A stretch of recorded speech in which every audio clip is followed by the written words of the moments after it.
A'udzubillahi minasyaitonirrajim. Bismillahirrahmanirrahim. Alhamdulillahi rabbil alamin. Wa bihi nasta'in wa la hawla wa la quwwata illa billahil aliyyil azim. Subhanaka la ilma lana illa ma 'allamtana innaka antal alimul hakim. Wa la hawla wa la quwwata illa billahil aliyyil azim. Wa la hawla wa la quwwata illa billahil aliyyil azim. ولا حول ولا قوة إلا بالله العلي العظيم اللهم صل على محمد وعلى آله وصحبه ومن تبعهم بإحسان إلى يوم الدين السلام عليكم ورحمة الله وبركاته. Banyak syukur kita pada Allah Subhanahu wa taala. Dengan izin Allah Subhanahu wa taala, Allah masih lagi panjang umur kita, dan Allah masih lagi tetapkan kita di kalangan orang yang beriman kepada Allah Subhanahu wa taala.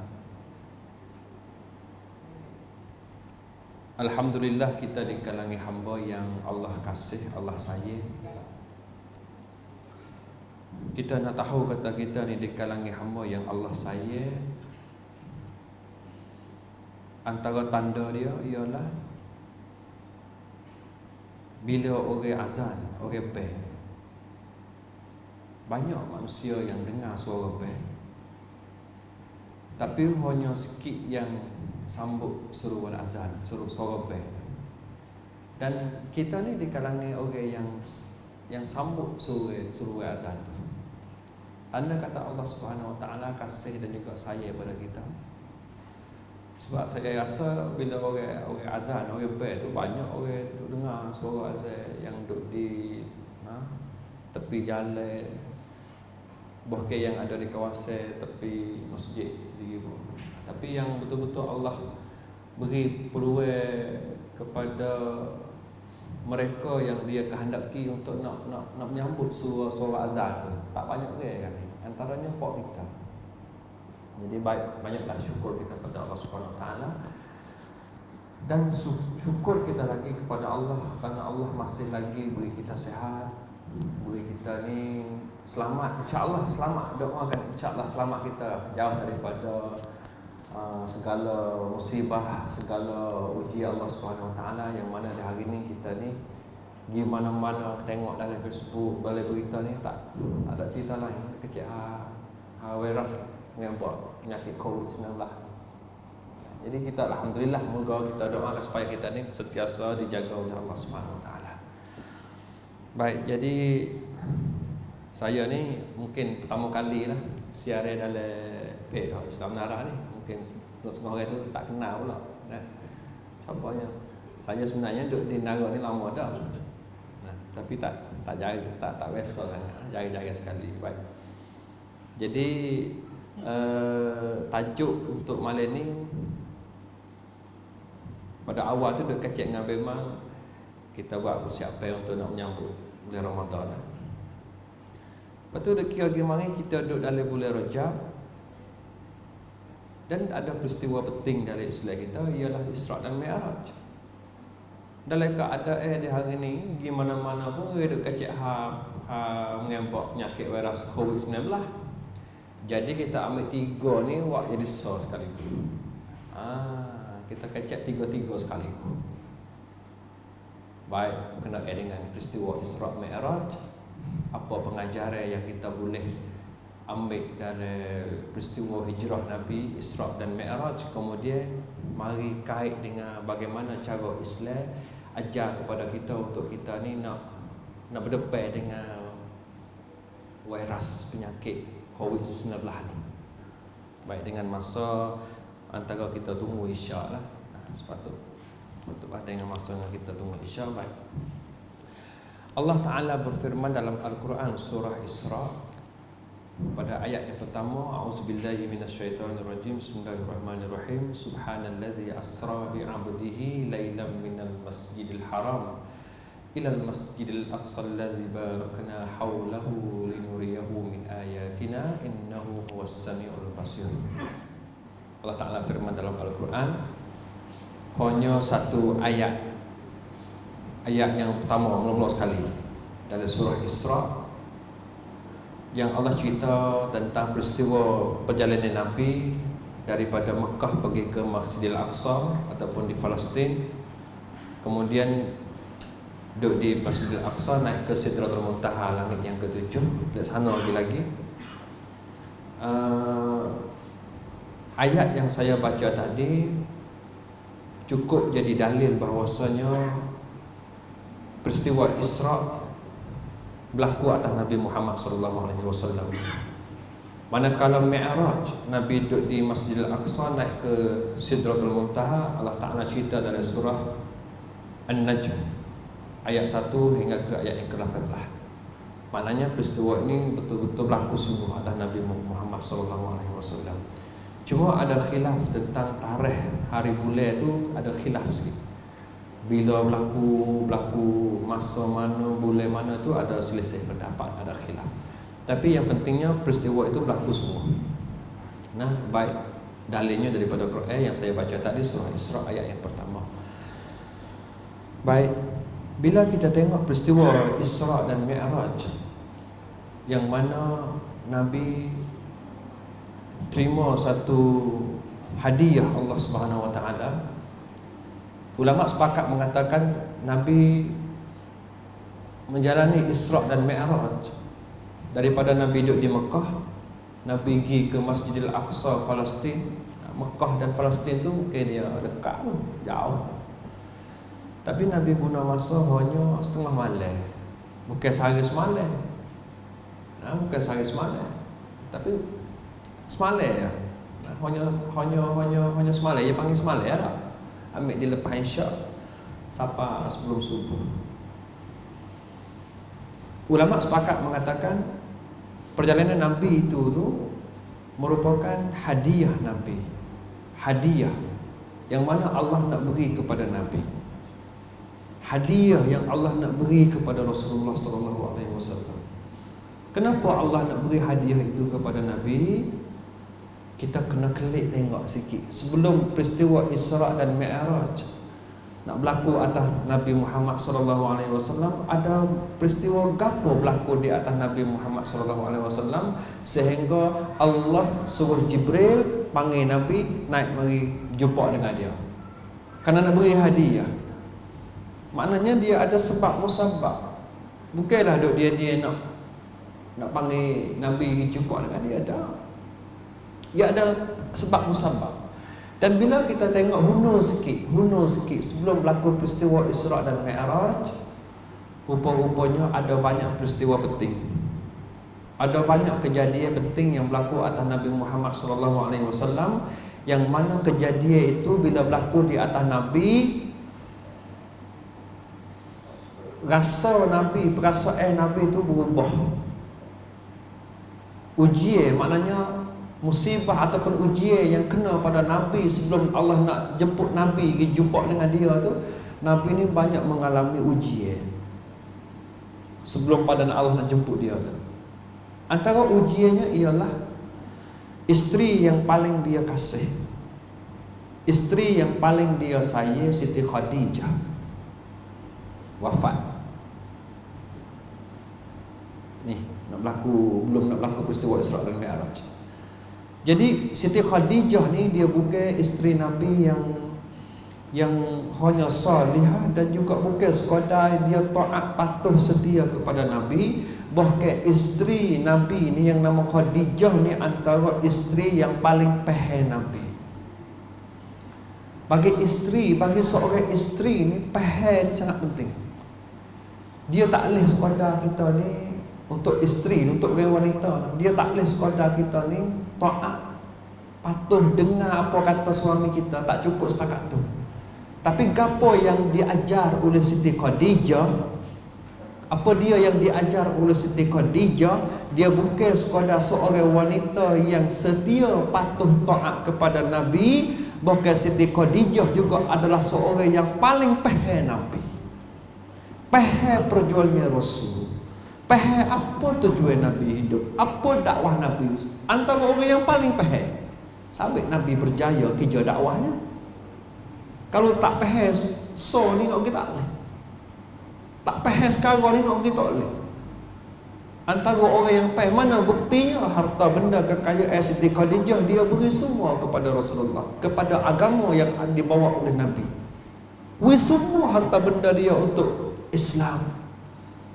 Sehingga katanya di saat dia mati ni, kain tak cukup kain urus mayat dia pun tak cukup, harta benda pun tak ada, kerana dia ambil harta benda dia tu kepada Islam. Nak cerita kata ni seorang wanita yang paling mulia, dan paling dikasihi oleh Nabi besar kita Muhammad sallallahu alaihi wasallam. Tiba-tiba orang yang paling pahal ni mati. Orang yang paling pahal duk back Nabi, duk belakang Nabi, boleh kita katakan dia antara tangan kiri Nabi. Duk tolong Nabi semua. Nabi mula-mula terima wahyu, kelip mari bergetar Nabi, tunggu depan pintu. Nabi buka pintu, tengok apa jadi dengan Rasul, dengan Muhammad ni. Mula-mula kali tu, mula Nabi terima wahyu tu, peluk Nabi, beri peluk Nabi. Atau sewi Nabi rasa sorang diri. Pahalnya Siti Khadijah kepada Nabi. Ini nak cerita kata pahalnya Siti Khadijah tu kepada Nabi. Tiba-tiba orang yang pahal macam ni wafat, mati dia. Bila mati, seolahnya Nabi ni tak ada orang yang nak tolong dia. Rasa macam dia ni sorang diri. Duk tak lama pula pak saudara dia Abu Talib mati pula. Walaupun pak saudara dia tak ada nak mengucap syahadah, yang mana Nabi usaha untuk nak Islamkan pak saudara dia Abu Talib, tapi tak jaya, tak ada nak mengucap syahadah. Tapi Abu Talib ni antara pak saudara Nabi yang sentiasa jaga Nabi, walaupun dia tak ada masuk Islam, tapi semua usaha Nabi yang semasa Nabi duduk di Mekah itu boleh jalan, boleh gerak. Salah satunya mari daripada tolongnya pak saudara dia. Kerana pak saudara dia ni antara orang Kedabai di Mekah pada masa tu. Bila pak saudara Dabai anak dara buat kapal ni, orang Quraisy tak berani karu lah. Kerana pak saudara dia Kedabai. Tapi dalam keadaan duk bantu Rasulullah, duk tolong Rasulullah, akhirnya mati dia.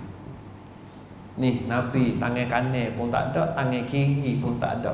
Seolah-olahnya ibarat seorang pak saudara Nabi Abu Talib dengan isteri yang sentiasa tolong dia, pahal dia Siti Khadijah, tangan kiri pun tak ada, tangan kanan pun tak ada. Macam diambil ni hilang arah tuju, ustaz.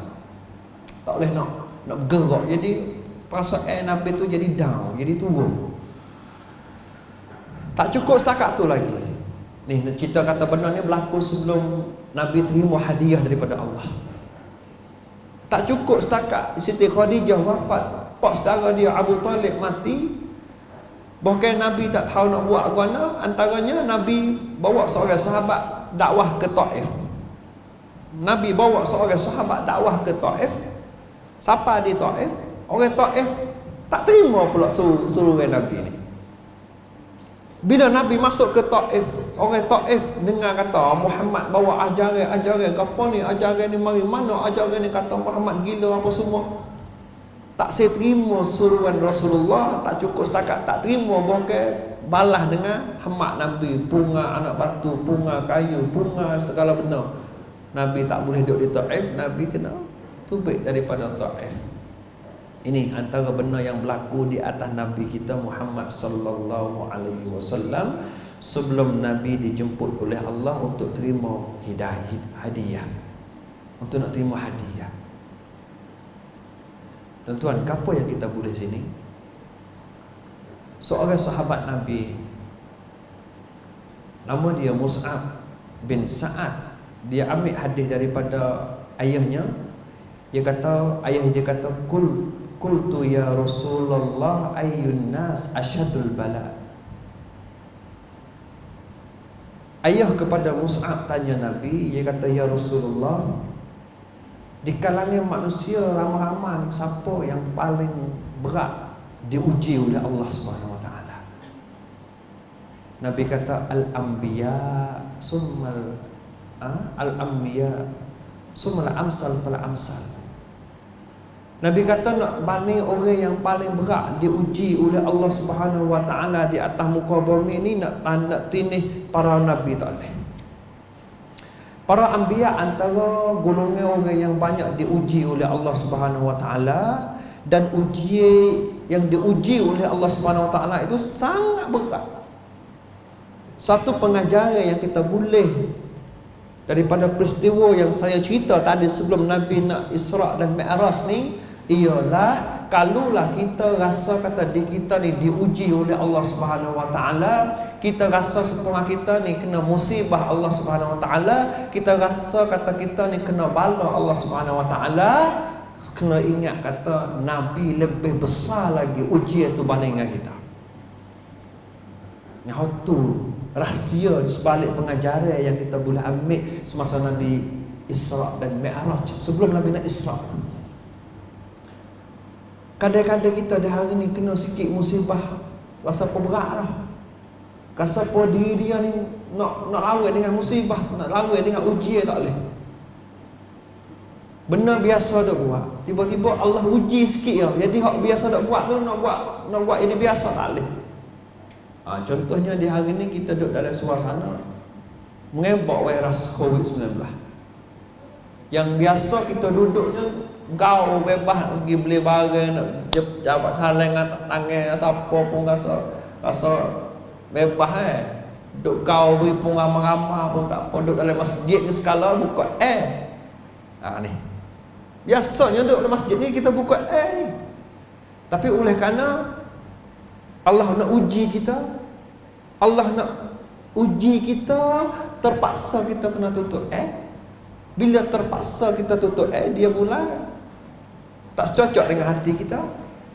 Bila tak cocok dengan hati kita, masa malah sembahyang masjid tu panas. Sedekah itu ialah ujian. Itu adalah musibah yang Allah nak uji. Tapi sebenarnya ujian yang Allah beri kepada manusia ni, dia ada hikmah di sebaliknya. Kita kena faham situ. Perkataan bala, ibtila. Saya nak cerita sikit kerana kita duduk dalam suasana duduk mengebak wabak penyakit virus ni. Pihak bomo ni dia ada cara mengatasi hak dia. Kan? Hak bomo ni dia kata kita ni kena jauh lah daripada tempat berhimpun ramai-ramai tu. Kalau masjid mana ada dah hampas jadah tu sama tangan ni, gulung dululah, sipel dululah. Nah, tangan tu kena duk basuh dengan cil semua lah. Dan kalau boleh tu kena pakai mask katuk muka. Gimana-mana tu kan tak say alio kita pergi demo mai kita sekat dengan topeng ataupun dia panggil mask katuk muka. Hak tu cadangan hak pusat kesihatan. Itu cadangan. Tapi kita dalam Islam ada cadangan hak kita. Hak tu pun kita tak tolak. Bahkan comel kita kena beramal sekali. Hak bomo nasihat pun kita kena pakai. Dalam keadaan kita sebagai orang yang beriman dengan Tuhan, kita kena tengok juga bagaimana Islam ajar bila masa penyakit ni mengempak, dan cara mana untuk kita nak jaga kesihatan kita. Dia ada juga dalam Islam kita. Pernah berlaku di zaman Rasulullah dulu. Mula-mula sekali kita dah kecek tadi, ujian yang kena pada Nabi ni paling berat lah kalau nak banding dengan kita manusia biasa ni. Dan ujian ni dalam bahasa Arab dia sebut juga dengan perkataan ibtila, bala. Dan bala ni sebenarnya dia adalah suatu tanda kasih sayang Allah ke atas orang yang beriman dan taat kepada dia. Mula-mula sekali kita kena faham itu. Tapi lah ni bila sebut kata bala, benda tak boleh. Nampak tak? Bila sebut kata tu hendak turun bala je dah tu kapal tu ada maksiat banyak. Kita faham tu. Sebut kata tu hendak turun bala. Hari tu tsunami berlaku gempa bumi di Indo, berlaku apa semua, tsunami di apa namanya di Phuket. Dalam kepala kita bala lah tu Tuhan nak basuh lah tu kerana tempat tu ada maksiat. Kita faham tu. Tapi sebenarnya ibtila ataupun bala ni dia bukan benda tak molek semata-mata. Sebenarnya kalau kita kaji tengok kehendak arti ibtila ni ialah tanda kasih sayang Allah kepada hamba dia yang taat setia kepada Allah. Orang yang ada iman saja yang akan tahu kata bila Allah hantar bala, tanda kata Allah kasih sayang pada dia. Dan bala ini juga ia boleh mari dalam macam-macam bentuk. Bala ni bukan sekadar bentuk tsunami, bukan sekadar bentuk gempa bumi. Cara mengebak penyakit ni juga salah satu bala.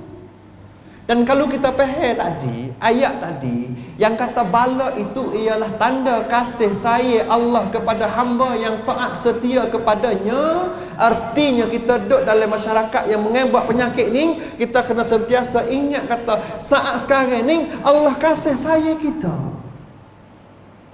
Ada tak benar tu? Lalan ada tak benar tu? Kalau tak ada kena lihat ada.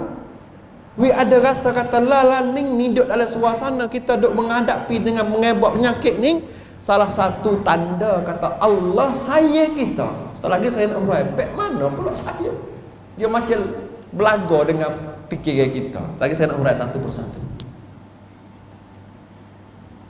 Nah, jadi ibtilak ni orang terjemuh dalam bahasa Melayu ada katanya ujian dan ada katanya musibah. Ni ibtilak ni. Bila kita kecek dalam bahasa Melayu, bala-bala ni kita tak kecek mana. Walaupun kita nak kecek dalam bahasa kita ke ujian ataupun musibah. Ujian ataupun musibah ni makna nak lebih kurang aja. Tapi kalau makna lebih tak nak, kita kata makna dia lebih kurang, kenapa dia tak mari satu kalimah? Kan aku kena mari dua kalimah gitu. Bila ada sebut dua kalimah arti, makna kena ada beza. Jadi bila kita perhati molek-molek ujian dengan musibah, kita nampak macam nak supo. Arti dia macam nak meh. Tapi bila kita tengok arti secara mendalami, rupa-rupanya beza dua ni. Ujian dengan musibah ni beza.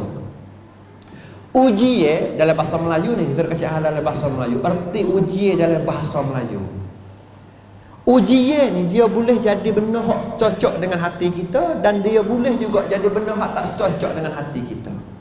Contoh, hari ni skala semuanya kita ni duk pasal. Hari ni kita mari main masjid ni tak pasal, tak cocok dengan hati kita, kita boleh panggil dia ialah ujian. Ujian Allah nak uji ke apa kita ni? Apa tak? Tak cocok dengan hati kita.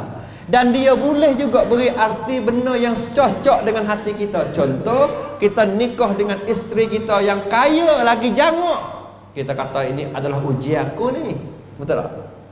Bila kita nikah, isteri kita kaya, solihah, jangok lagi, kita kata ini dia ujian aku ni. Allah nak uji aku ni. Dia panggil ujian juga. Benda yang cocok dengan hati pun dia panggil ujian. Benda yang tak cocok dengan hati pun dia panggil ujian juga. Bezanya dengan musibah. Musibah ni benda yang cocok dengan hati dia tak panggil. Musibah ini ialah suatu benda yang tak cocok dengan hati. Itu musibah. Dia nak beza sikit situ. Tapi orang Melayu kita, ujian musibah ni tu Allah. Dah, ia ada juga beza. Nah, nak beza lagi bila kita orang Islam ni kena musibah, Islam ajar supaya kita kena ingat kata semua musibah itu mari daripada Tuhan.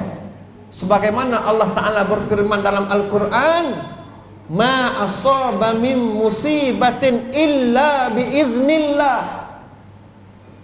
Semua musibah yang Allah kena kepada manusia, dia tak kena kecuali Allah kehendak we kena. Dan bila kita kena musibah, kita orang yang beriman ni, bila kita kena musibah, kita kena kembali kepada Allah. Ingat kata musibah ini Allah lah yang beri. Bezanya orang yang tak beriman dengan Allah. Bila musibah kena kepada orang yang tak beriman dengan Allah, kena pada dia, dia buat guna. Akhir sekali dia tak ada jalan keluar, dia bunuh diri. Beza ni, beza antara orang yang beriman dengan orang yang tak beriman. Bila kena musibah, kita yang beriman, kita ingat kata musibah ini daripada Allah. Allah buat musibah mari, Allah bawa kebaikan mari. Kita nak faham gitu. Tapi orang yang tak beriman dengan Tuhan, bila dia kena musibah, dia macam tak ada tempat bergantung. No, kita alih dah. Akhir sekali buat keputusan bunuh diri. Sabit bila kita tengok negara-negara Islam, contohnya di Palestin, di Syria, mereka hidup susah payah, kena bala Allah, kena musibah. Pernah dengar tak bunuh diri? Jangan. Nampak tak? Orang Syria kena pindah hijrah, bom berlaku musuh tak berhenti-berhenti, kena hijrah tu baik daripada kapal asal dia. Ada pernah bunyi nak kata orang Syria 100,000 orang bunuh diri? Tak ada biasa bunyi. Kita tak biasa bunyi. Tapi ada bunyinya negeri Jepun, negeri Korea. Sedekah maju dia. Tak ada musibah, tak ada baku peperangan, tapi angka orang buat kaji, jumlah manusia paling ramai bunuh diri duk Jepun, duk Korea. Karena apa? Karena mereka tak ada tempat bergantung. Mereka tak ada Tuhan tempat bergantung. Bila tipu musibah, macam tak ada jalan keluar lain, kena bunuh diri. Kenapa? Bezanya kita orang yang beriman dengan orang yang tak beriman. Itu penting peranan agama tu. Sebab itu kita hari ni duduk dalam suasana yang kena musibah, kena penyakit ni. Dalam keadaan kita orang yang beriman, kita kena yakin bahawasanya musibah ini Allah yang bawa mari. Dia ada sebab musabab dia. Dan penyakit ni dia tak mari dengan tak ada sebab. Hadis Nabi sebut satu penyakit, satu sakit yang kena mari dia tu kena ada sebab musabab. Hadis ini daripada Bukhari. Satu penyakit nak mari ni dia kena ada sebab musabab dia. Kena ada sebab musabab. Dia tak jadi tiba-tiba nak ada penyakit tak ada sebab musabab, tak jadi. Tuan-tuan, dan musibah bala ni juga ia ada sebab musabab dia. Dia tak mari, dia kena ada sebab musabab dia. Dan sebab musabab ni tuan-tuan, ada seorang sahabat tanya Siti Aisyah. Ada seorang sahabat Nabi tanya Siti Aisyah, "Ya Ummul Mukminin, apakah sebab Allah gempur bumi?" Seorang sahabat Nabi tanya Siti Aisyah. Hadis ini disahihkan oleh Imam Muslim. Tanya Siti Aisyah, apakah sebab yang Allah gemparkan bumi? Siti Aisyah kata, hadis ini daripada Nabi lah, dia ambil daripada Nabi. Siti Aisyah kata, sebab Allah gemparkan bumi, sebab Allah turunkan musibah, karena fa ijastahallu zina wa syarabul khumur wa darabul ma'azif. Nabi sebut 3 sebab. 3 sebab yang menjadikan punca Allah bawa turun bala. 3 sebab yang menjadikan punca, sebab Allah jadikan hantar musibah turun di atas masyarakat kita. Salah satunya apa kata Siti Aisyah tadi? Fa ijastahallu zina. Bila masyarakat tengok orang buat zina ni jadi benda main-main, menghalalkan zina. Adakah kita berani nafi kata rumah kita tak ada benda ni? Berani kata tak? Tak berani. Tak berani. Kita tengok orang duk kenong dia mari, dan kita tahu kata dia tak nikah. Kita tak terasa apa. Arti kita menghalalkan perbuatan itu.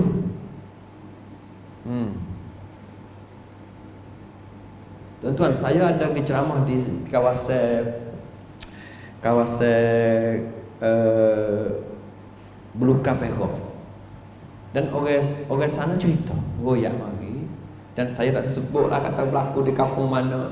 Dia kata ada lah ni kawasan kampung kita, kawasan di rumah kita ni berlakunya buat weru sama dia nikah sama dia, jadi dia bersaing ya, dia bersaing ya, saing dia menikah, dia pun menikah, 2-3 gum menikah, kemudian pakat sama dia, kita tukar bini. Ada berlaku dia bersaing gampang kan. Bersaing pun menikah, sama-sama saing dia juga. Jadi benar biasa. Mari malam ni tukar, mu tidur dengan bini aku tidur dengan bini. Ada laku dah ni. Saya dah sebutlah di mana-mana tu. Bahkan yang lebih teruk pada tu lagi, Bita ni mari daripada pelajar saya. Pelajar saya cerita masa saya duk mengajar dia dalam kelas. Saya suruh dia sebutlah apa yang berlaku di rumah dia. Masing-masing sebutlah. Tok saya paling kejut sekalinya apa dia. Ada seorang cerita yang kata, ustaz, kampung dia ni ada sekeluarga, ayah mak dia ni tinggal kerja di Malay, harap adik dia ni suruh abang dia tengok. Adik beradik dua orang. Adik beradik, adik Tina, abang atas. Mak dia ni tinggal kerja Malay, harap abang ni jaga adik. Tiba-tiba adik ni mengandung. Kepek tanya, adik mengandung dengan siapa? Kepek pergi kepek mari, mengandung dengan abang dia sendiri. Ini berlaku dalam masyarakat kita. Sama dengan Siti Aisyah sebut tadi, fa'idastahallul zina. Bila benda pergaulan zina ni jadi benda biasa, tunggulah Allah akan bawa turun musibah. Satu, kemudian yang kedua, wasyarabul khumur. Bila minum arak ni jadi benda biasa. Dah hari ni tak arak pun nak supaya dengan arak. Ada ketong tu lebih kurang ya. Cuma tukar nama. Itu kan? Nabi sebut dalam hadis ni salah satu tanda yang kedua, kalau ada benda ni berlaku, tunggulah nanti Allah akan hantar musibah turun lagi. Wasyarabul khumur, Nabi kata. Dah hari ni walaupun bukan arak, bukanlah biar, bukanlah apa jihad brand arak sekalipun, tapi usaha bijaknya anak-anak muda kita dah hari ni, dia ambil benda tu, ambil benda ni mari capur nak pening. Dia tak jauh beza dengan Nabi sebut tadi lah, wasyarabul khumur. Minuman yang boleh rosakkan akal dia, minuman yang boleh buat dia mampu. Tak nanti kena arak. Apa saja minuman yang buat dia mampu. Kita sengaja taruh tapai, lama sikit. Apa nanti tu mampu, tak kan? Bila kita taruh dia, kalau sampai masa dia kita boleh waktu baik makan, halal tak ada apa, tapi kita sengaja taruh niat kita nak pening, haram. Tak boleh suka hati kita. Benda yang buat kita mabuk, kita niat nak buat dia mabuk, haram. Tapi bila Nabi kata bila benda tu berlaku biasa dalam masyarakat kita, tunggulah Allah akan buat turun bala. Kemudian yang ketiga, wadarabul ma'azif. Apa dia wadarabul ma'azif? Bila bunyian muzik jadi benda biasa dalam kehidupan kita. Muzik. Ada tak gila ni? Oh, ikut gimana? Naik kereta, duduk naga nak gini pun tak buka lagu, tak sah buat kereta.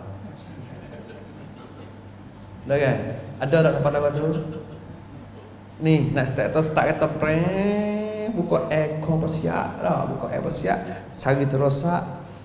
Cari jasa YouTube belaga dengan bukan kan ada hak boleh koyak ni biasa buat. Hak boleh koyak ni biasa buat.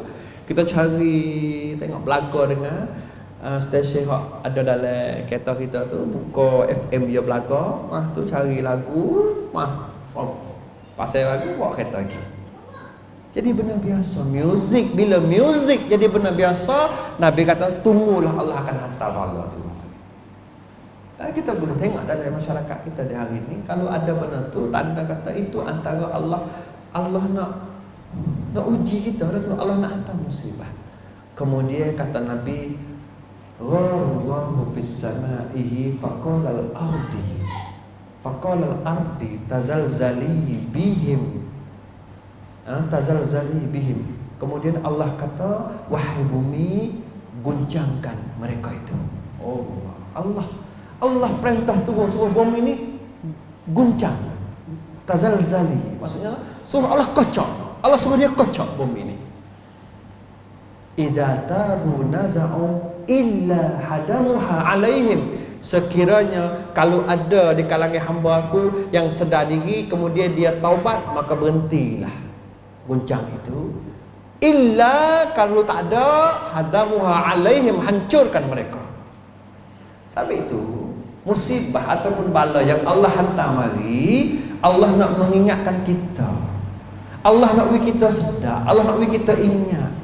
Kata kita ni telajak dah ni weh. Kita ni melampau dah ni buat maksiat kepada Allah. Allah nak bagi kita ingat kembali kepada Allah, taubat kepada Allah. Kalau kita taubat, Allah nak kurangkan bala itu.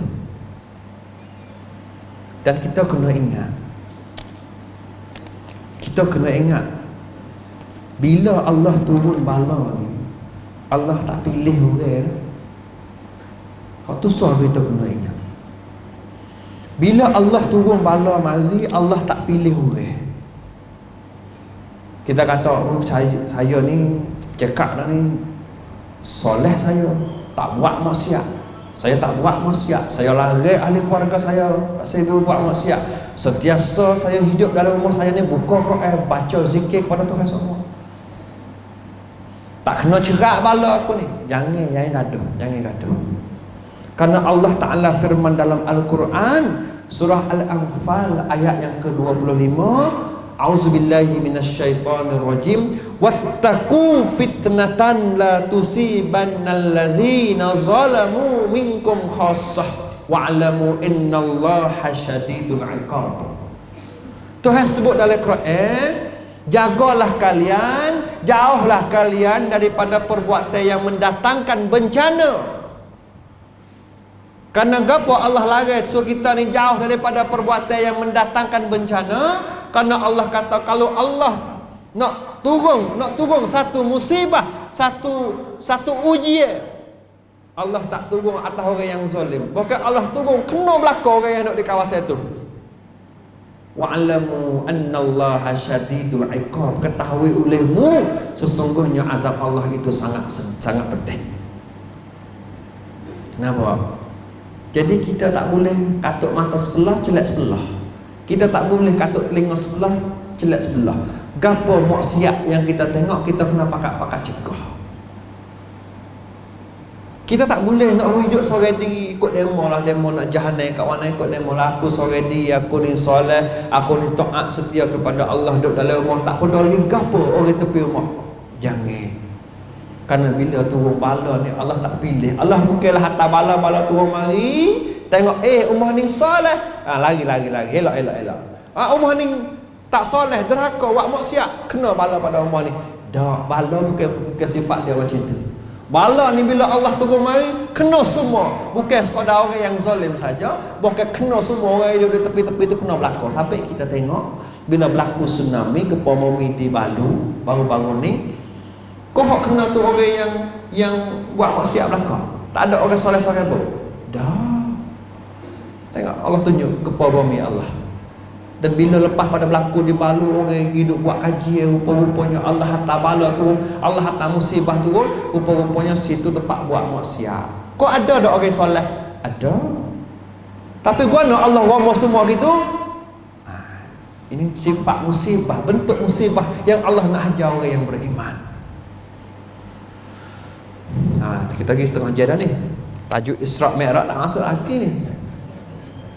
Sampai saya riak tadi, kita nak ngomong tiga-tiga sekaligus.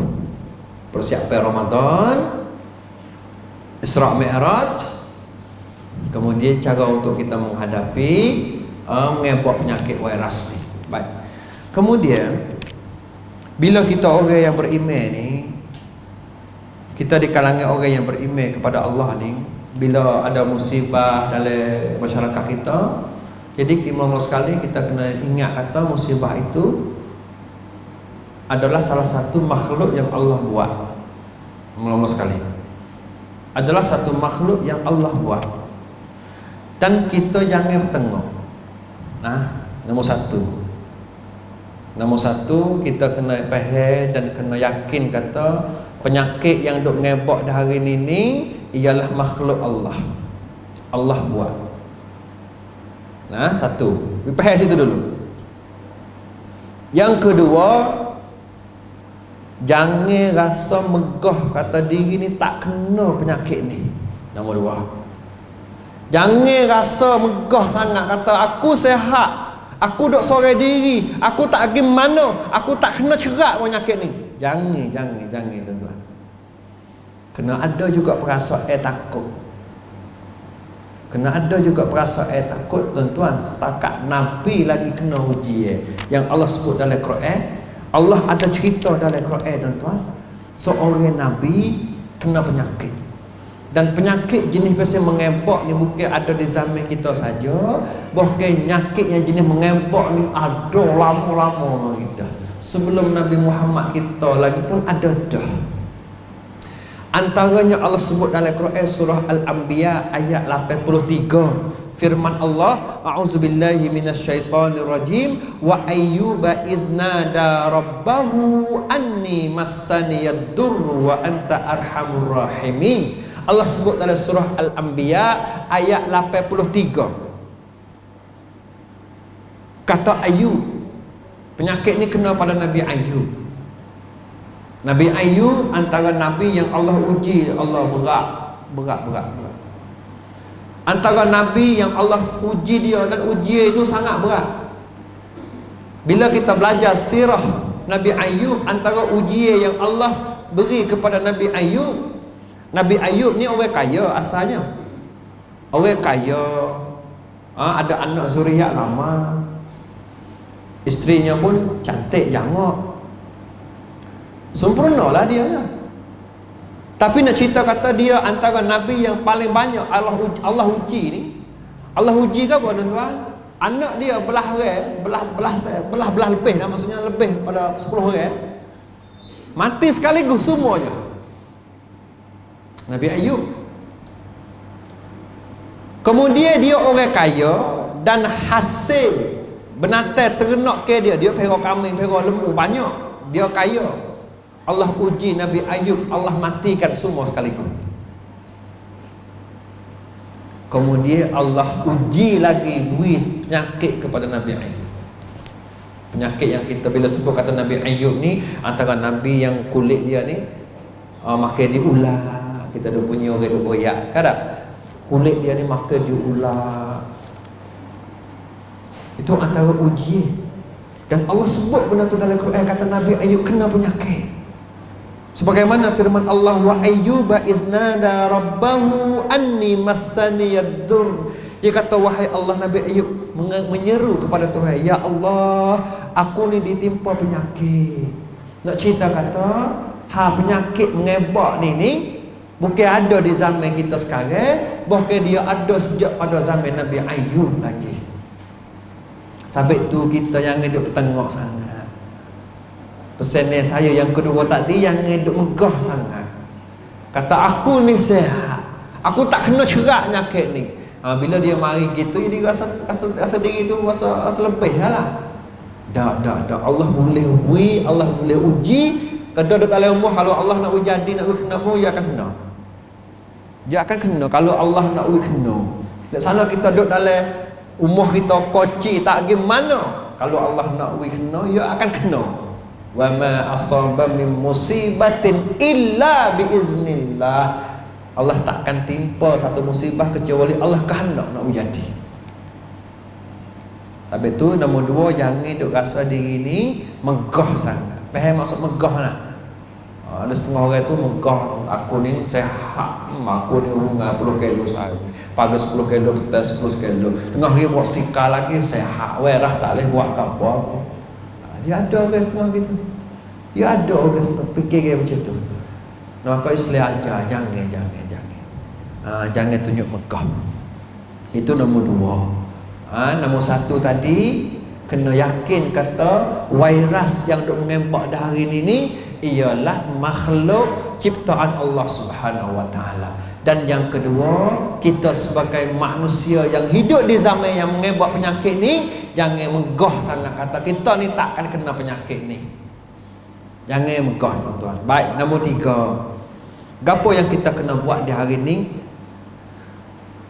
Bila tahu kata ada kawasan yang mengebak penyakit, Islam ajar supaya kita ni jauh daripada tempat tu.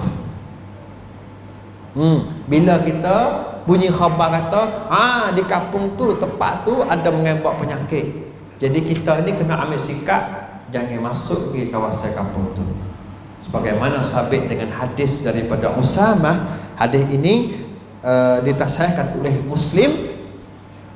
Nabi pernah pesan kepada para sahabat, bila ada di kawasan mana kena penyakit taun, penyakit yang Allah nak turun bala atas satu kaum, kemudian kalau kamu tahu kata di sana ada mengebak penyakit taun, jangan pergi.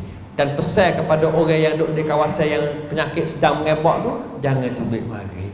Itu antara pesannya Nabi Rasulullah SAW bila berlaku mengebak penyakit yang jenis pesan berjakit ni. Ada dah di zaman Nabi dulu.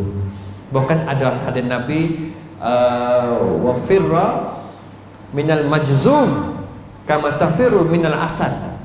Nabi pesan kepada sahabat, dan hadis ini disahihkan oleh Imam Bukhari. Nabi pesan suruh kita ni jauh lari daripada penyakit majzum. Seperti mana kita jumpa dengan singa. Takutnya singa bila kita jumpa mesti kita lari. Demikian itu juga bila kita tahu kata kawasan mana mengebak penyakit, lari macam kita tengok singa dah. Soalnya gitu. Tapi masalahnya di hari ini,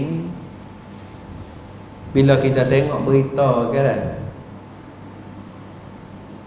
Islam lari pesan di kawasan mana ada mengebak penyakit, orang yang duduk di kawasan itu jangan tubik mari. Dan kita yang sehat ni kalau boleh jangan pergi tempat mengebak penyakit. Tapi yang saya rasa tak sedap hati, bila tengok hari 2-3 hari kemarin ni, bila Malaysia isytihar katuk negeri, apa yang kita tengok, orang duk beratur baris kelik daripada Malaysia kelik ke rumah kita. Nampak? Malaysia antara negeri yang angka jangkit dia ni kuat, naik tu jadi beratus kuat mengebak. Jadi bila isytihar Malaysia katuk negeri, orang-orang kita duk kerja sana kelik mari beratur nak kerja apa gini, mau katuk kedai belakang tak sewa tubik beli ke, tak ada kerja apa, kat kelik rumah. Bila kelik rumah pakai ada beripung di pajak pasport golak lah. Dan kita tengok Malaysia pakai ada berari, beribu orang duk berari. Tuan-tuan, berapa orang bila lakuh mari pergi lapor pada pusat kesihatan cek darah, ada tak lepas pada tu? Tuan-tuan tak tahu gimana habis. Orang yang klik mari, kita tak skor kata dia ni ada penyakit, dah. Tapi tuan-tuan, tadi nak sebut tuan-tuan, bagi kita ni bila kita disyok kata kita ada penyakit nak buat guna, nanti saya nak hurai sekali lagi. Bila kerajaan tak ambil berat pasal hal ni, dia masuk mari tuan-tuan, dan masing-masing pergi. Pagi tadi saya pergi di masjid mengumpul Marbu'ah. Jumpa dengan Fok Cikgu Tanika, Fok Tok Imeh situ sebelah pagi. Duduk kecek dengan dia, tanya kata di sini ni, kampung ni ada orang duk kerja tom yam Malay, kata banyak. Lepas tu kelik habis dah, mengkelik semua. Dia kata kelik semua, paduk mana duk mari kat masjid? Ada setengah mari, ada setengah tak. Nak cerita kata kau, bila Nabi sebut tadi, kalau kita mari di kawasan apa ni, kalau kita tahu kawasan mana yang mengebak penyakit, jangan pergi. Bahkan orang dalai jangan tubik mari. Dah hari ni dia jadi pelawai dengan apa Nabi kata tadi. Kita tak salah ke? Apa dia ada, tak boleh salah. Tapi nak cerita kata benda ni ia berlaku mari, dan kita akan tunggu tengoklah apa yang berlaku lepas pada ni. Tak itu kan? Kemudian Nabi pesan kalaulah kita tahu kata siapa yang ada kena virus, kena penyakit yang jenis pesan jakit korang tu, kalau boleh kita kena sengai jauh sikit. Dia sebut dalam hadis yang lain, Nabi kata kamu sengailah dia panjang setakat 1 lemeng ataupun 2 lemeng. Sebut dalam hadis Nabi daripada Nu'aim, suruh kita ni jauh pada dia 1 lemeng. Wallahu alam. So kata lemeng tu tahu mana, saya pun tak cerak. Tapi kalau kita ada hari ni enggak, boleh jadi 2 mik lebih kurang lah. Bomo ada istihalah ni, kalau nak kita ni selamat daripada kena penyakit ni, kena virus ni, kena duk sengai-sengai 2 mik lebih kurang tu. Ada sebut dalam hadis Nabi.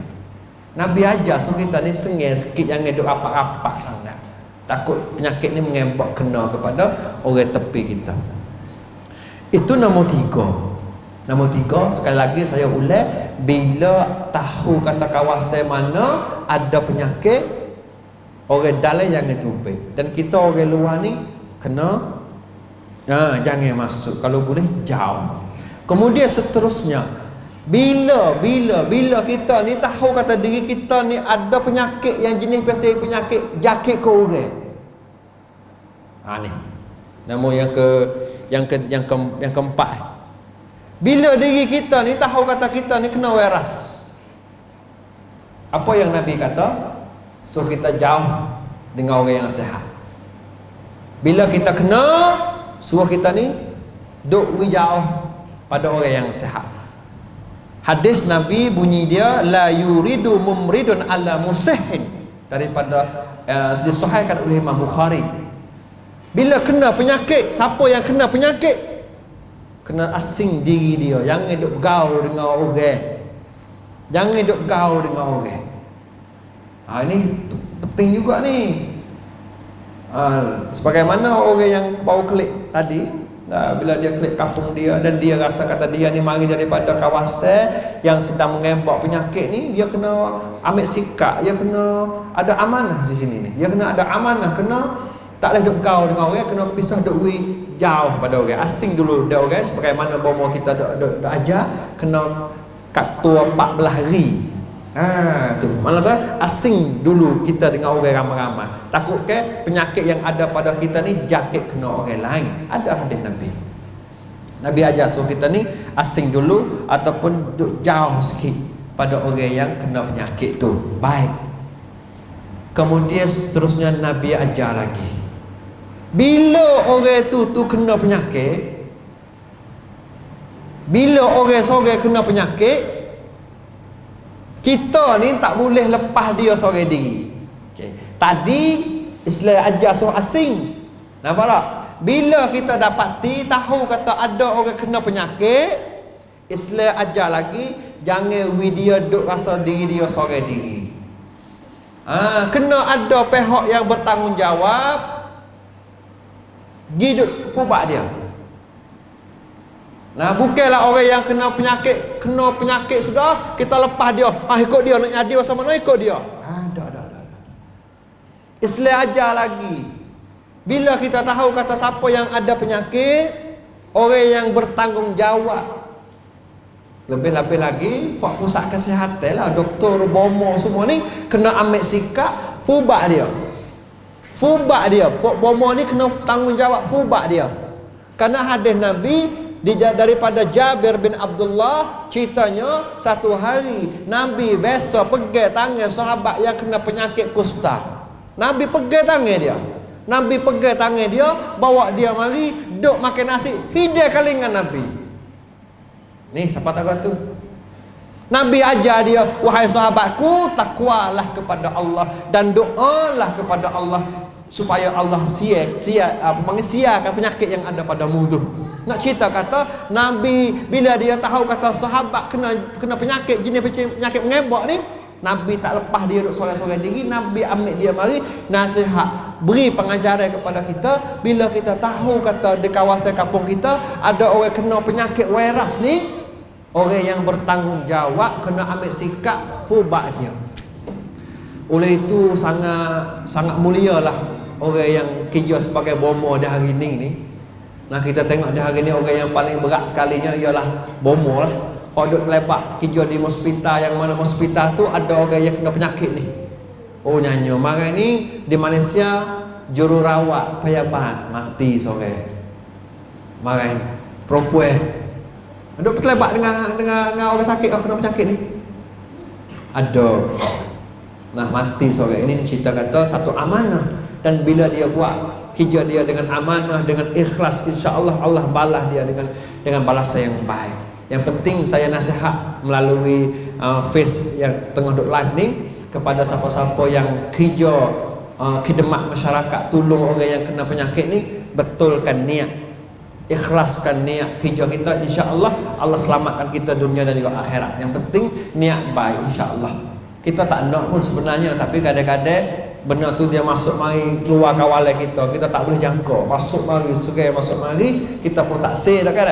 Tapi kadang-kadang kita tak boleh nak tahan. Bila kena pada kita niat baik, insya-Allah Allah balaskan kita dengan balasan yang baik, insya-Allah.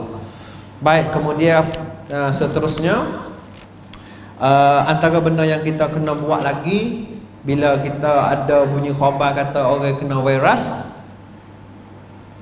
Seterusnya Islam ajar suruh kita ni fubat. Islam ajar suruh kita fubat sebagaimana Allah Ta'ala firman dalam Al-Quran surah Sad ayat 41 dan juga ayat 42. Kisah sama dengan Nabi Ayub tadi. Bila Nabi Ayub timpa penyakit, dia sakit yang Allah uji dia ni makan masa lama. Dia dah sakit lama. Dia sebenarnya Nabi. Kalau akak tangan minta doa kepada Allah, Allah makbul pun. Tapi dia tak minta. Dia tak minta doa. Akhirnya isteri dia, bini dia tanya, "Ya wahai Ayub, kenapa tak minta doa kepada Allah? Mintalah doa kepada Allah supaya Allah siapkan penyakit yang ada pada tubuh Nabi Ayub tu." Akhirnya Nabi Ayub apa dia sebut?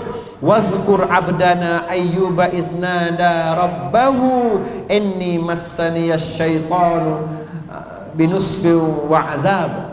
Nabi Ayub ni dia tak minta doa kepada Tuhan, tapi dia mengadu. Dia mengadu, "Ya Allah, aku ni kena penyakit."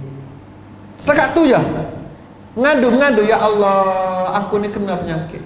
Dia tak minta macam kita minta. Kalau kita minta, "Ya Allah, siapkan penyakit aku ni." Kalau kita, Nabi Ayub setakat dia kata, "Ya Allah," dia royak kata, "Ya ni kena penyakit. Ya ni kena penyakit." Kemudian urkut birijlika haza mughtasilum baridun wa syarab. Allah dengar aduan daripada Nabi Ayub. Allah perintah hentak kaki. Hentak kaki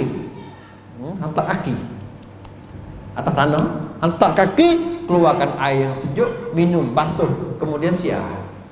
Nak cerita pada kita, bila kita kena penyakit, janganlah tawakal semata-mata kepada Allah. Ikut dia lah. Allah sakit, Allah sial tu.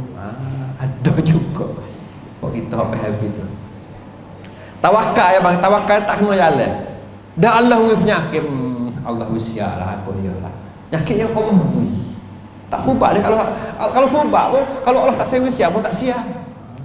Ada juga. Ada di kalangan kita. Bila kita belajar sirah ni, kisah Nabi Ayub, masya-Allah, dia tipu musibah, kena penyakit.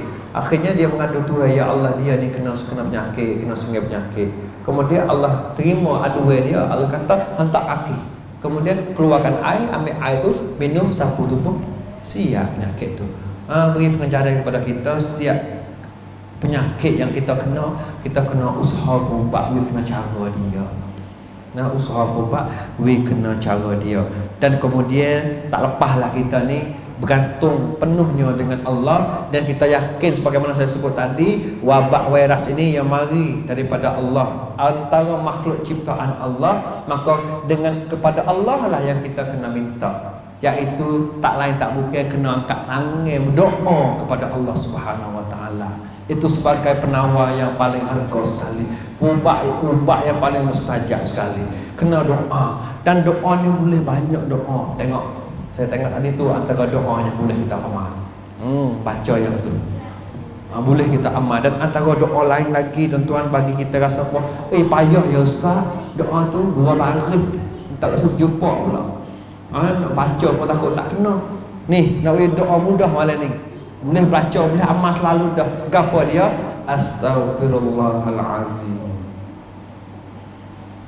Tu ya doa. Boleh. Astaghfirullahalazim. Minta ampun dosa kita kepada Allah.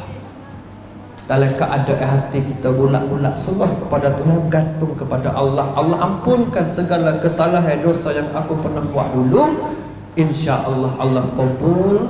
Dalam keadaan kita kena penyakit, insya-Allah Allah siapkan penyakit. Nah, saya nasihat melalui page sini supaya orang yang dengar di luar sana, yang ikutlah kena penyakit gapo, 1% ni, 1% ni, kita panggil satu nasihat yang pernah diajar oleh seorang ulama tabi'in, nama dia Hasan Basri.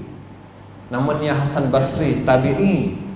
Satu hari ada sahabat dia pergi cari dia di rumah. Dia kata, wahai Imam Hasan, dia kata dia ni dah lama dah menega. Lama dah menega, tapi kenapa tak kaya-kaya? Hidup mengadu kepada Imam Hasan. Dia kata dia ni lama dah menega, kenapa tak kaya? Orang tepi rumah menega sekali, modal dia sikit pada aku. Dia kata, oh dah hari ni kaya dia. Tapi mana aku ni tak naik daging. Imam Hasan Basri kata, mengkelik sekali lagi, membanyak sebutlah astaghfirullahalazim. Kemudian tak berapa hari pula, mari pula sore yang kedua. Dia kata, wahai Imam Hasan Basri, saya ni ada penyakit. Saya ada penyakit. Harta benda banyak, duit banyak, tapi ubat tak siap. Dia mau kata situ ada bomo, sini ada bomo, pergi cari belakang dah, ubat belakang dah tak siap. Nak buat aku mana ni? Nasihat Imam Hasan Basri, mengklik sekali lagi, baca astaghfirullahalazim. Kemudian orang yang ketiga pula mari, dia kata, wahai Imam, saya ni sihat, harta benda duit banyak, tapi kenapa Allah tak beri zuriat? Kenapa Allah tak beri anak kepada aku? Usaha bercakap dah tak alih anak. Nasihat Hasan Basri, mengklik sekali lagi, amalah baca astaghfirullahalazim. Apa yang kita boleh? 3 orang mari mengadu dengan Imam Hasan Basri. 3 masalah dalam hidup dia tak sama, tapi nasihat Hasan Basri astaghfirullahalazim macam satu ubat, boleh ubat segala penyakit. Nah, wala 3 penyakit mari dia sebut saya, you risau ubat sutir, seolah yang ubat sutir. Mu amal, mu makan hak ni insya-Allah siap. Bini dia tanya, kenapa?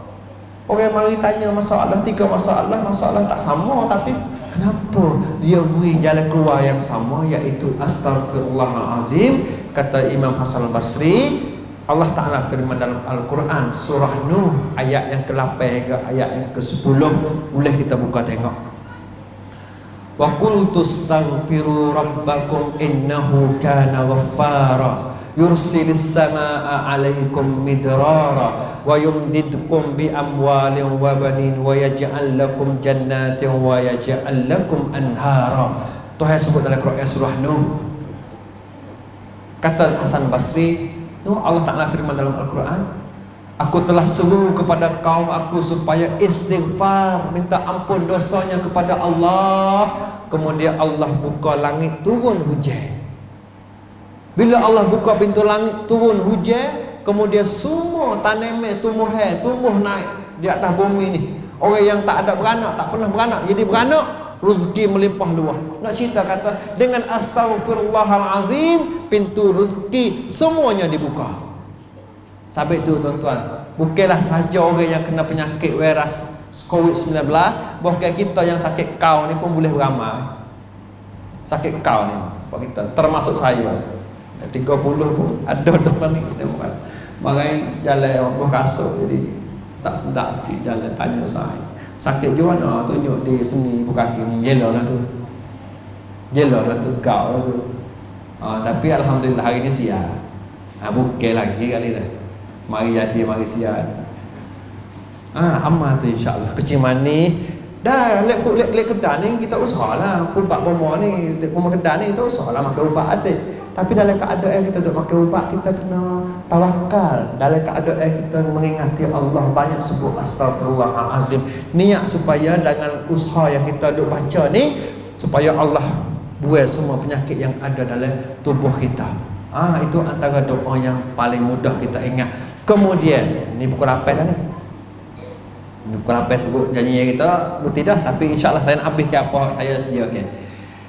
Kemudian selain pada doa ni, hak ni pun kita boleh baca, kita boleh pukul ramah, kita baca. Kemudian antara doa yang Nabi ajar dan kita kena baca dia, kalau boleh baca setiap mana yang tempat kita nak pergi, supaya tempat yang kita duduk tu selamat. Allah jaga kita jauh daripada semua bala ataupun jauh daripada penyakit yang akan kena pada kita. Apa dia? A'udzu bikalimatillahi tammat min syarri ma khalaq. Ada sebahagian kita biasa bunyi dah doa ni. Itu hadis Nabi. Nabi ajar kita minta supaya Allah jaga kita daripada serengeh-serengeh ataupun daripada kejahatan yang ada di keliling kita. Minta doa kepada Allah.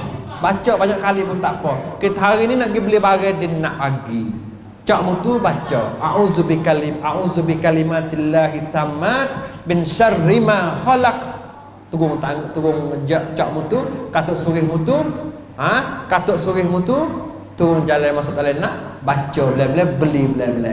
Sudah beli barang, klik mari, siapa di depan pintu rumah, mati mutu, a'udzu bikalimatillahi tammat min syarri ma khalaq. Supaya Allah tak bawa penyakit kuman yang ada di tubuh kita masuk dalam rumah kita. Sudah orang buat makan rumah pun siap sudah, nak maya zuhur di masjid, dia makan tu jugalah masuk dalam masjid baca doa tu supaya Allah jaga kita gi mana-mana pun, Allah selamat kita daripada benda-benda jangkit kuman-kuman yang duk ngebok sekarang. Itu antara doanya. Pilihlah nak mana. Pilih. Dia saya sebut ni hak sahih belaka ni. Nak sabit dengan hadis. Kemudian kalau kita rasa tu hadis ustaz nak Quran, ayat Quran pun ada.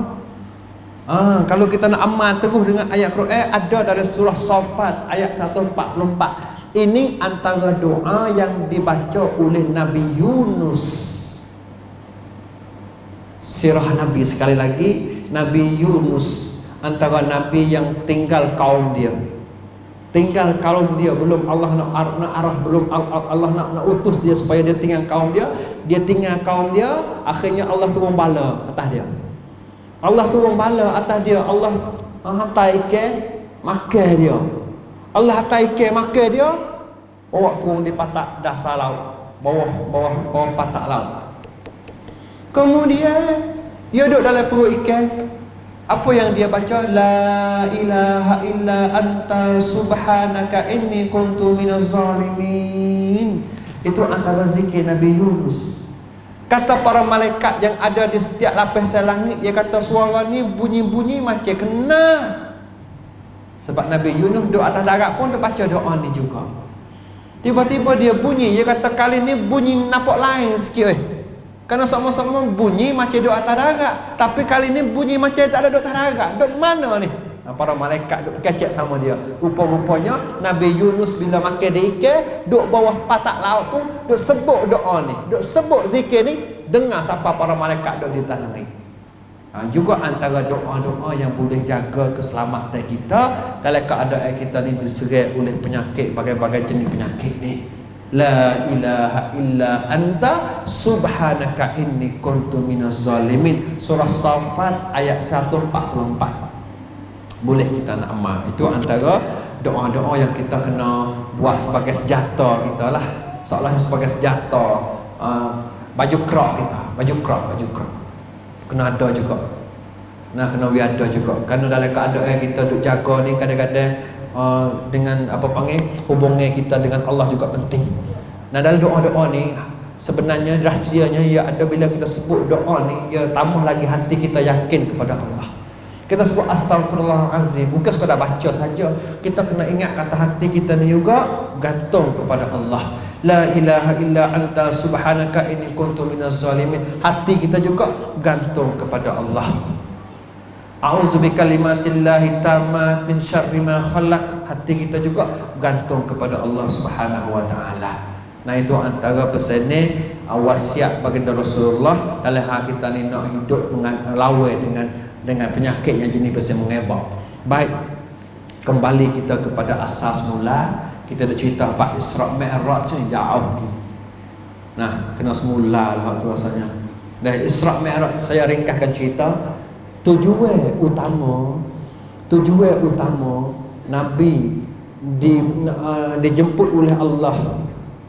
Nah, salah satu tujuan utama paum mailah. Nombor satunya ialah terima sembahyang.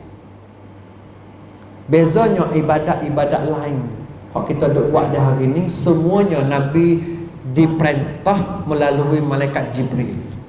Puasa, keluar zakat, buat haji, semua ni Allah perintah Jibril, suruh Jibril mai goyak ke Nabi, kecuali semaya sahaja. Allah jemput Nabi mengadap dengan dia. Allah jemput Nabi nak mengadap, terima kos. Terima cara apa panggil? Direct.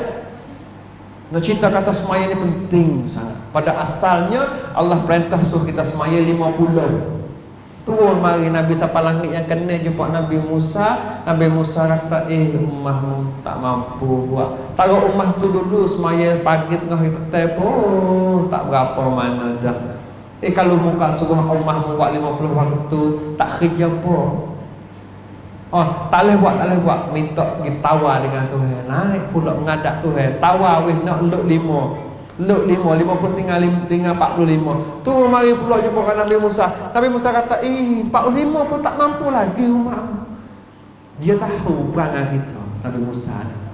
Dia tahu, dia kenal kita. Akhirnya Nabi nak minta tawar Tuhan. Jadi pada 50 tinggal 5. Nak turun, tinggal 5.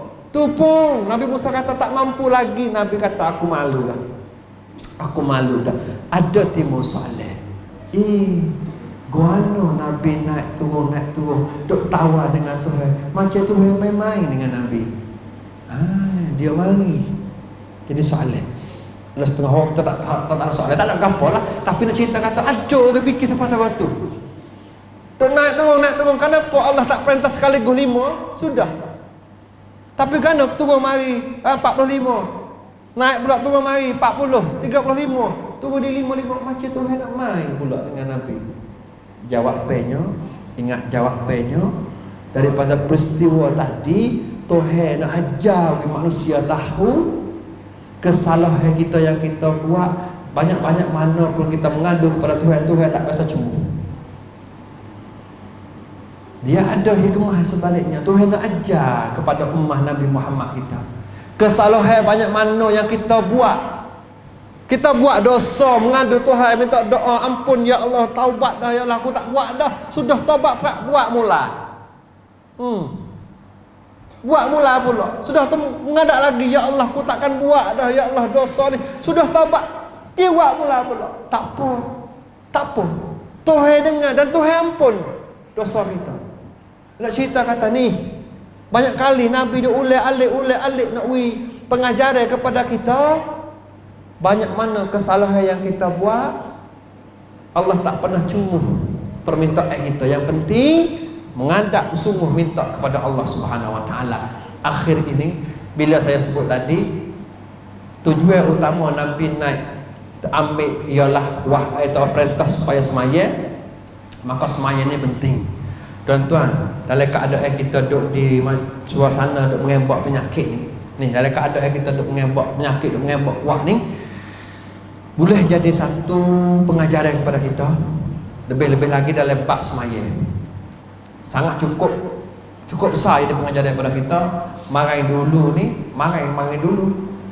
Cula tu ijtihad tak benar semaya Jumaat di beberapa masjid kawasan Bakok, dan sehingga kita juga di kawasan 3 wilayah ni ada yang ijtihad katut masjid. Baik, apa yang kita boleh hikmah situ? Saya bila dengar kata orang ijtihad ada tempat tak benar wipung ramai-ramai, kerana bila wipung ramai-ramai tu okat persen jaket tu sangat kuat, sehingga beberapa masjid ijtihad tutup. Bila kita dengar tu dan kita perhati tengok, dapati bagi saya dapati tengok ada 3 golongan manusia. Ada 3 golongan manusia. Yang pertama, bila masjid ijtihad ditutup, dia rasa geluh gesah. Tak kena, rasa nak maya Jumaat, tiba-tiba tak boleh maya Jumaat. Rasa tak sudah, lala mana aku kena cari juga masjid hak orang maya Jumaat. Ada tak tuan-tuan? Ada golongan ni. Ni golongan yang pertama ni. Dia biasa maya Jumaat, tiba-tiba ijtihad tak boleh wipung. Nak tunggu siapa ni? Orang kita jadi biasa duk semaya, tiba-tiba lari nak servis semaya Jumaat, rasa tak kena. Jadi kok yo nak ngebok nyakit kok dia lah aku nak semaya, pergi cari masjid hok ada orang semaya Jumaat mari. Ada golongan ni. Golongan yang kedua, tagih tak apa dah cula ijtihad dah, maknanya main suhu rumah pun tak apa. Ni golongan yang kedua. Tagih tak apa kok dah cula ijtihad dah kak. Maknanya ini tak apalah, mezuhur pun ada adalah. Golongan kedua, golongan yang ketiga cocok dengan hati kau. Aku tunggu ni dah. Ada juga yang ketiga.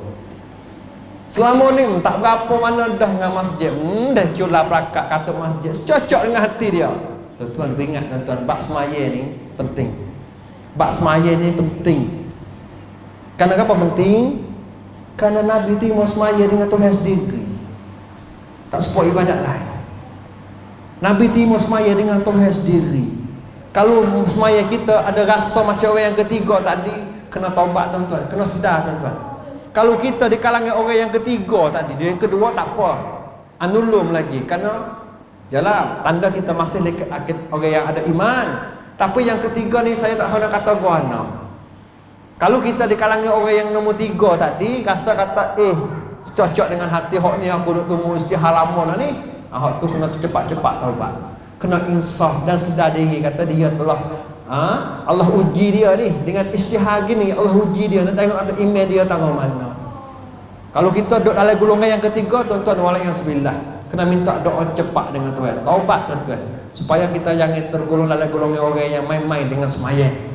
Tuan-tuan, sembahyang ni bila kita bunyi orang istihar kata tutup masjid, mula bergaduh kita. Sama kena tak ada pergi masjid. Bila orang kata masjid, mula kata cula pasal mana ni. Klik kau tu. Sama kena kau nak buka masjid dia tak pergi pun. Ada ni golongan ni. Selama ni orang duk buka masjid tak rasa katuk. Tak ada rasa hala pala. Bila cula perakat katuk masjid. Mula tu baik mari. Kata tu lah kata ni nak tengok tuan-tuan.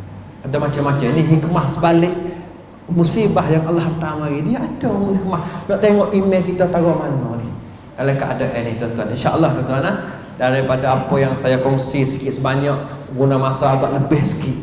Agak lebih sikit supaya sikit banyak yang saya kongsi untuk malam ni, baik buat kita sini ataupun para pendengar, para penonton yang tengah duk tengok lepas melalui Face Islam Nara ni. Boleh sikit sebanyak ilmu pengetahuan, baik untuk tingkatkan lagi iman kita, untuk sempurnakan lagi ibadat kita hari ya, supaya kita lebih jadi hamba yang dekat dengan Allah Subhanahu Wa Taala. Untuk hari ini saya ingat cukup setakat ni. Salah silap saya, kasar bahasa, saya minta maaf. InsyaAllah ada peluang rezeki kita boleh bertemu lagi. Saya akhiri dengan lafaz yang mulia. Wabillahi taufiq wal hidayah. Wassalamualaikum warahmatullahi wabarakatuh.